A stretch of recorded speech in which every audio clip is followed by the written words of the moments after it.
Hi, my name's Tim, and this is my home lab. This video is for those who want to start their own home lab. I'm going to be giving you a tour of mine, and hopefully by doing that, you'll be able to avoid some of the headaches that I had to encounter. I'll be showing you how my home lab grew from this to all of this.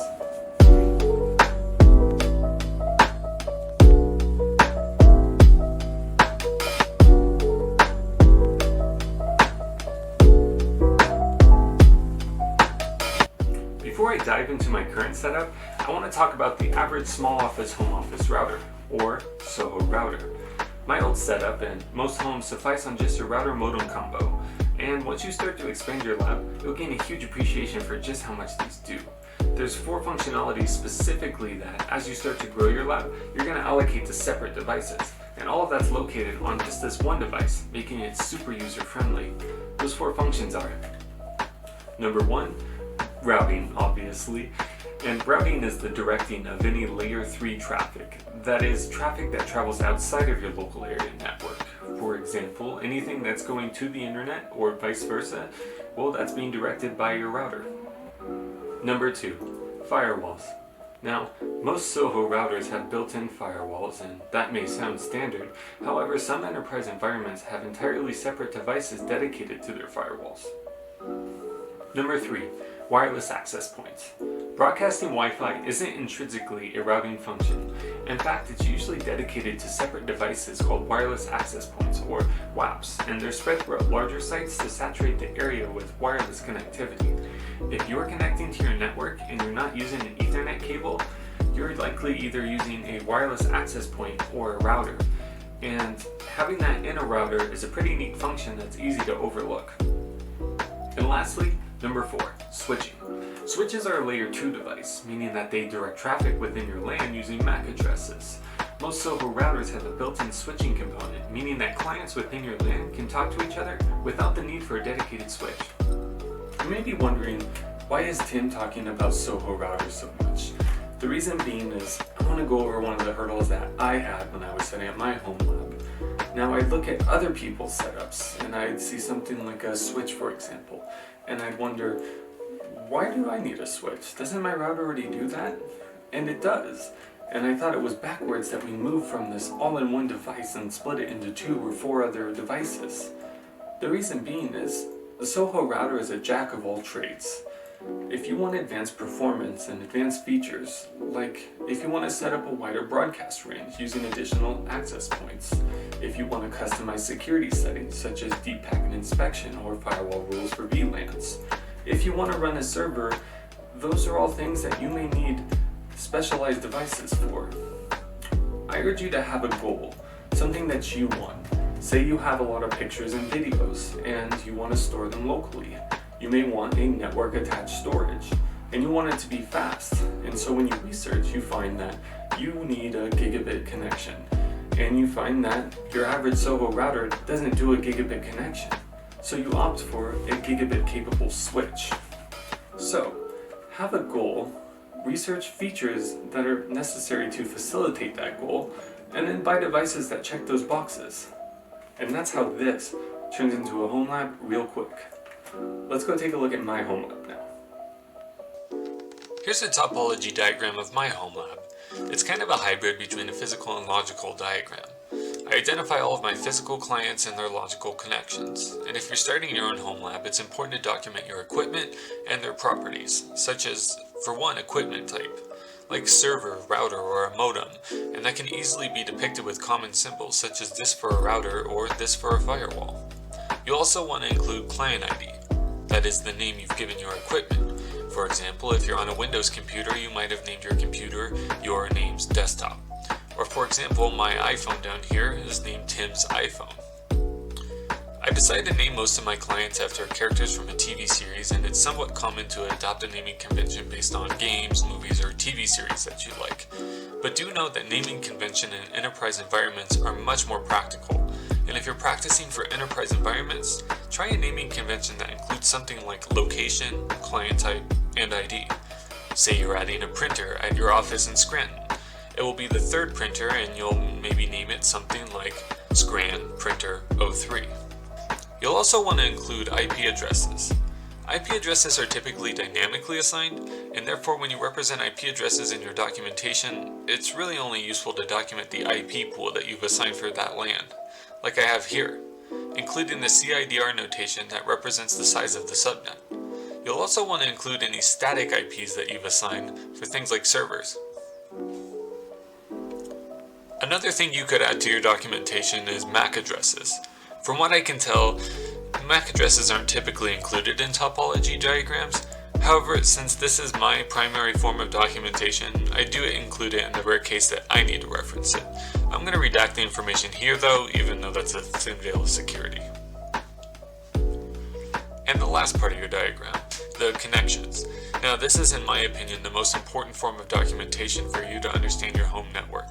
If you can with confidence draw a logical diagram, you likely understand your home network.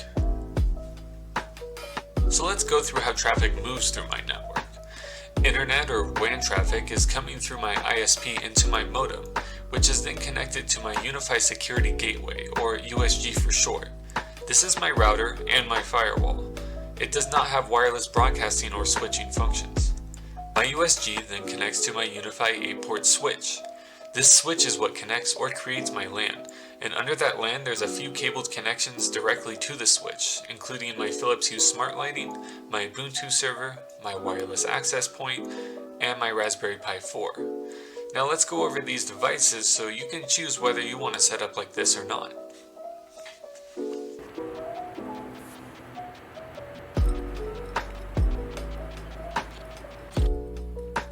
Firstly, my USG router. I actually bought the switch first, which influenced my choice for the router due to it having good cooperation with my switch. Since they're the same brand, Unify, that means that they've been built to work together, and it means that they'll both be configurable from the Unify controller, which is a beautiful interface where you can customize and provision some basic settings for your device. USG has some firewall rule creation and security settings like DPI that I needed, and it was for a fairly low price for those functions. After all is said and done though, I can't actually recommend this device.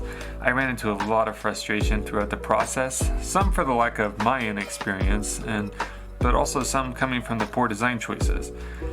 I usually look at these hindrances as an opportunity to learn, however, these issues felt ambiguous and inconsistent, making it hard to take any lessons away from it. Setup often took between 20 and 40 minutes, and I say often because I had to set this up multiple times. Now that setup time compares to maybe 2 minutes that my other routers would take to set up. The controller interface would show that the USG is adopting or provisioning for 5 minutes at a time, and even when it would say it's completed, it might drop out a few times before it's actually solid. Even more frustrating though is the persistent settings, and what I mean by that is every device's reset button should, as implied, reset the device to factory settings. As a novice, you're going to accidentally change settings that mess your network up, and having that reset is key. Being able to start again with a clean slate is a safe feeling.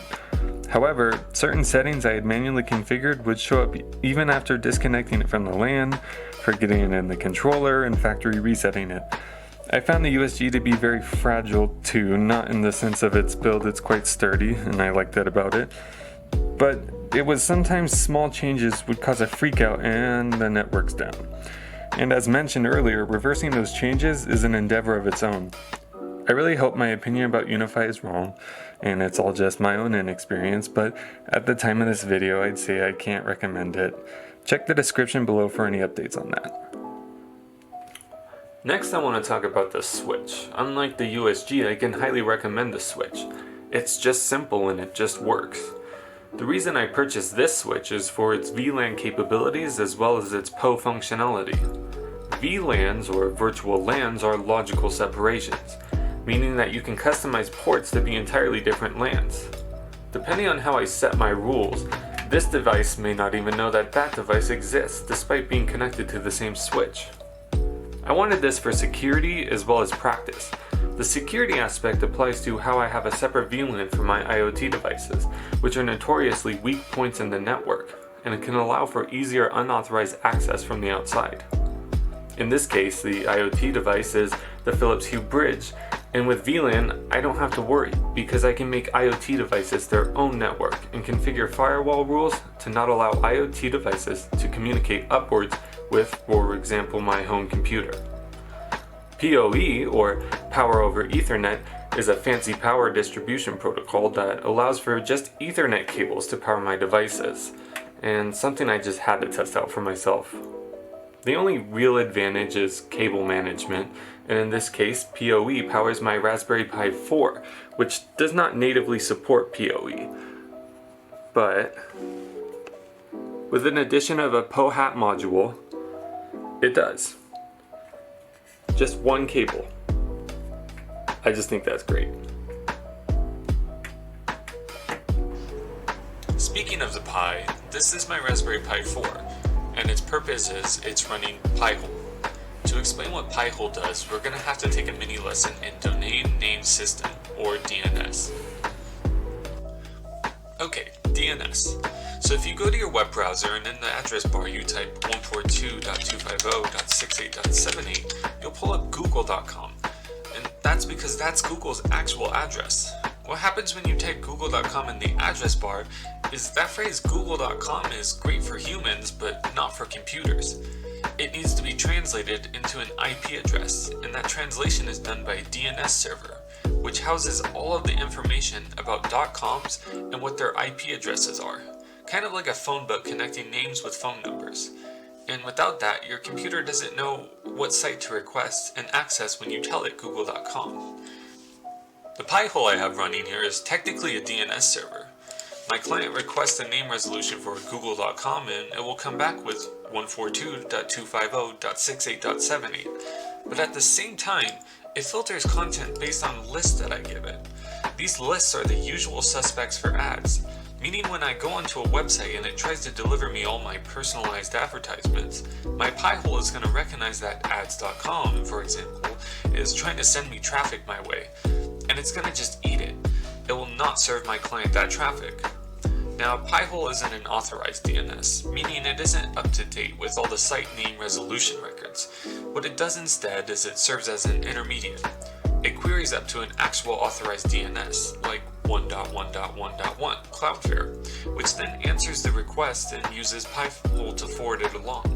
But since it does the serving, it's still technically a DNS. This acts as a network-level ad blocker for low-level ads, and it will do it for anything connected to your network, including your phone or smart TV. But don't expect it to block things like YouTube or Hulu video ads.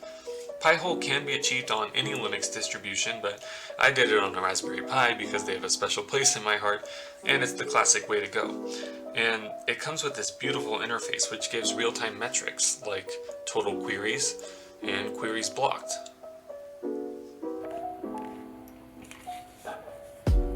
Next I have my Ubuntu server, Elliot.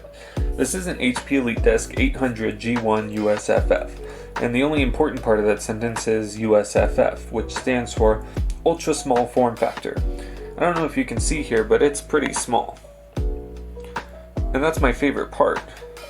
If you haven't noticed, a trend going on with my lab is for smaller, low profile, low energy cost devices, and this little EliteDesk falls right in line with that.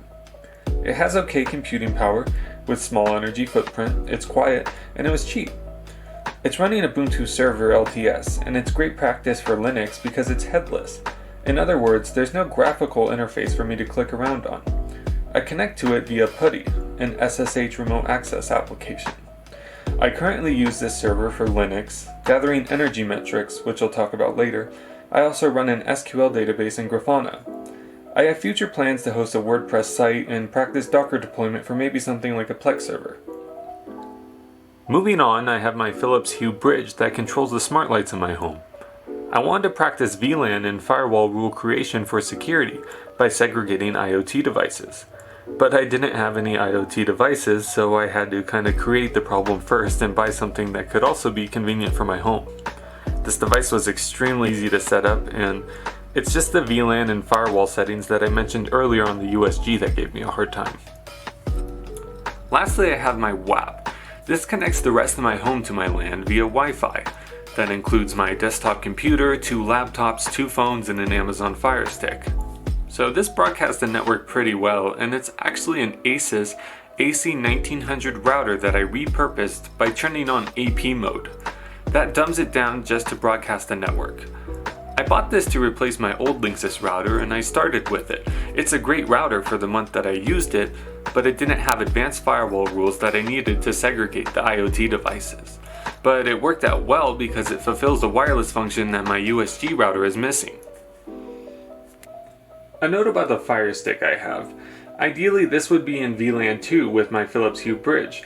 However, because the connection is wireless, I really don't have that option to broadcast two separate networks with this. Future project. Last thing to touch on before we finish, power supply. Get a UPS or surge protector. It's a good habit and insurance for your equipment. My area luckily doesn't suffer from too many power surges and spikes or run and blackouts, but have this in case something does happen. Also, your home network is going to have a lot of power supply cords. As you can see here, I tried to do the best I could, but they're by far the hardest cords to manage due to their thickness and power bricks. But that's besides the point I'm trying to make. You're going to have a lot of cords, and it's not a safe practice to daisy chain extensions. Get yourself a dedicated UPS surge protector that has the right amount of power and plugs. I have this APC 750 UPS, which is overkill, but it future-proofs any additions to my lab. One thing I love about this UPS is the ability to pull data from it. I have this USB port in the back here, and that connects to Elliot, the Ubuntu server. And as I mentioned earlier, gathers energy metrics.